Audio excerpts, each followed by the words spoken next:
स्वागत है आप सभी का एक और न्यू वीडियो पर। देखिए, अगर आप भी एमपी बोर्ड के सप्लीमेंट्री एग्जाम की तैयारी कर रहे हो तो आप अपने अकॉर्डिंग तो पढ़ाई कर रहे होगे। जो भी सोर्सेस आपके पास होंगे, आपके पास बुक्स होंगी, नोट्स होंगे, परीक्षा बुक परीक्षा अध्ययन होगी, कोचिंग के नोट्स होंगे, आप अपनी तैयारी करते रहिए। पर एक ऐसी इंपॉर्टेंट चीज़ है जिसको आप छोड़ के नहीं जा सकते हो, यानी कि ये तो मैंने आपको अपनी हर एक वीडियो में बताया है, रिकमेंड किया है आपको कि आपको इनसे तैयारी ज़रूर से करनी चाहिए। जी हाँ, मैं बात कर रहा हूँ प्रीवियस ईयर के क्वेश्चन पेपर की। अब यहाँ पर काफ़ी बच्चे कन्फ्यूज़ हो गए थे कि ये जो प्रीवियस ईयर के पेपर्स की मैं बात कर रहा हूँ कि आपको पुराने 5 ईयर्स के पेपर्स तो करने ही चाहिए, क्योंकि इसी में से मैक्सिमम पेपर आपका डिज़ाइन किया जाता है। ये बोर्ड एग्ज़ामिनेशन के पेपर की बात कर रहा हूँ या फिर सप्लीमेंट्री एग्ज़ाम के पेपर की बात कर रहा हूँ। एंड अगर सप्लीमेंट्री की कर रहा हूँ तो ये जो पेपर्स है वो कहाँ से हम डाउनलोड कर सकते हैं, कहाँ से हम इनसे तैयारी कर सकते हैं? क्योंकि नेट पर आप देखेंगे कहीं पर भी आपको सप्लीमेंट्री एग्ज़ाम के पेपर पुराने नहीं दिखेंगे। कुछ बच्चों के पास होंगे, कुछ पर नहीं होंगे। तो ऐसे में आपको परेशान नहीं होना है, सारी चीज़ें आपको आगे बताता हूँ एंड विद प्रूफ दिखाता हूँ कि आपके जो पुराने पेपर होते हैं उससे कितना पेपर डिज़ाइन होता है। तो एंड तक बने रहिए, नए तो सब्सक्राइब ज़रूर से कर दीजिएगा, नोटिफ़िकेशन आइकन ऑन करके रखिएगा। ऐसी ही इन्फॉर्मेटिव वीडियोज़ मैं आपको यहाँ पर देता रहूँगा।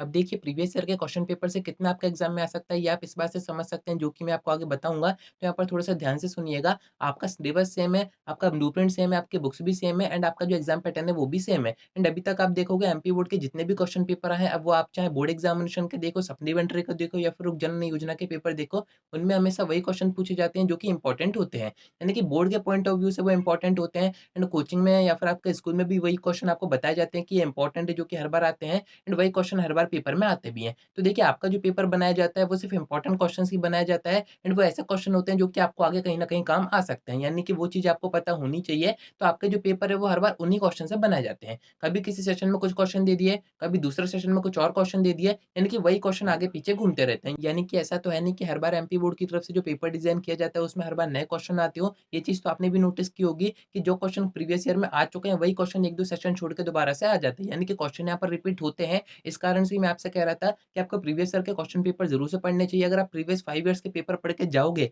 तो आप 70-80% पेपर वैसे ही कर दोगे एंड ये तो वैसे भी आपके सप्लीमेंट्री एग्ज़ाम के पेपर हो रहे हैं, तो इसमें क्वेश्चन आपके नए नहीं आते हैं, ज़्यादा घुमाया-फिराया नहीं जाता है। सारी चीज़ें मैंने आपको इस वीडियो में बताई थी, अगर आपने नहीं देखी है तो आप चेक कर सकते हैं। तो अगर आप प्रीवियस ईयर के क्वेश्चन पेपर पढ़ के जाओगे, उसमें जो भी क्वेश्चन है वो सारे अगर आपको आते होंगे, तो आप इस सप्लीमेंट्री एग्ज़ाम के पेपर बड़े ही आराम से क्रैक कर सकते हो। यानी कि इसमें आप बड़े ही आराम से पास हो जाओगे, आपको कहीं पर भी कोई भी दिक्कत नहीं आएगी। ऑब्जेक्टिव आपको ज़रूर से परीक्षा बोर्ड परीक्षा अध्ययन से थोड़े से एक्स्ट्रा करने पड़ेंगे, क्योंकि ऑब्जेक्टिव के रिपीट होने के चांस कम होते हैं, क्योंकि ऑब्जेक्टिव नए बन जाते हैं। पर आपके जो थ्योरी क्वेश्चन होते हैं, अब आप खुद ही सोचिए, आपका जो सिलेबस है वो भी सेम है, उसमें उतने ही तो इम्पोर्टेंट टॉपिक्स हैं। ऐसा तो है नहीं कि हर बार उसमें नए इम्पोर्टेंट टॉपिक्स ऐड हो रहे हो। उतना सही आपका सिलेबस है, उतने ही आपके इम्पोर्टेंट टॉपिक्स होते हैं एंड उन्हीं में से क्वेश्चन हर बार पूछे जाते हैं। बस ऐसा होता है कि किसी सेशन में कुछ क्वेश्चन पूछे गए, उसके नेक्स्ट सेशन में उन क्वेश्चन को छोड़ के बाकी जो और इम्पोर्टेंट है वो पूछे गए। तो ऐसे में आपको काफ़ी बड़ा बेनिफिट हो सकता है अगर आप ये सिस्टम समझ गए, रिपीटिशन का पैटर्न समझ गए कि कौन से क्वेश्चन कब आते हैं, या फिर आपको कुछ भी नहीं समझना है, आपको बस प्रीवियस 5 ईयर्स के पेपर्स करने हैं, क्योंकि उतने ही क्वेश्चन होते हैं, उन्हीं को घुमा-फिरा के पूछा जाता है। तो ऐसे बच्चे जिन्होंने अभी तक कुछ भी नहीं पढ़ा है, उनको कुछ भी समझ में नहीं आ रहा है,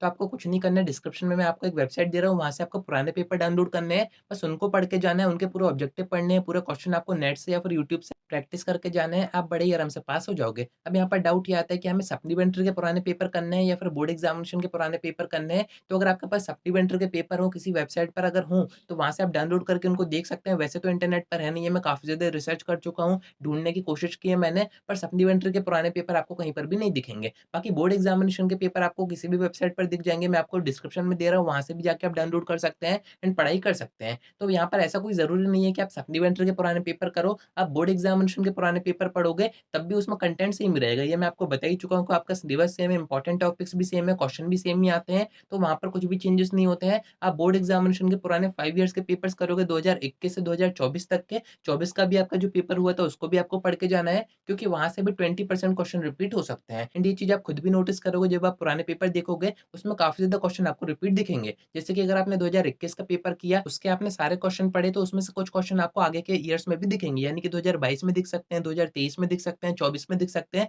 बस एक ही चीज़ का आपको ध्यान रखना पड़ेगा, आपको अपना रिड्यूस सिलेबस पता होना चाहिए, जो टॉपिक्स रिड्यूस हो चुके हैं, उनको आपको छोड़ देना है, बाकी आप पूरे पेपर करके जा सकते हैं, पास हो जाएँगे। तो उम्मीद है कि आपको सारी बातें समझ में आ गई होंगी। आज की वीडियो में इतना ही। कोई डाउट आता है कमेंट करके पूछ सकते हैं या फिर आप मुझसे इंस्टा पर डीएम करके बात भी कर सकते हैं।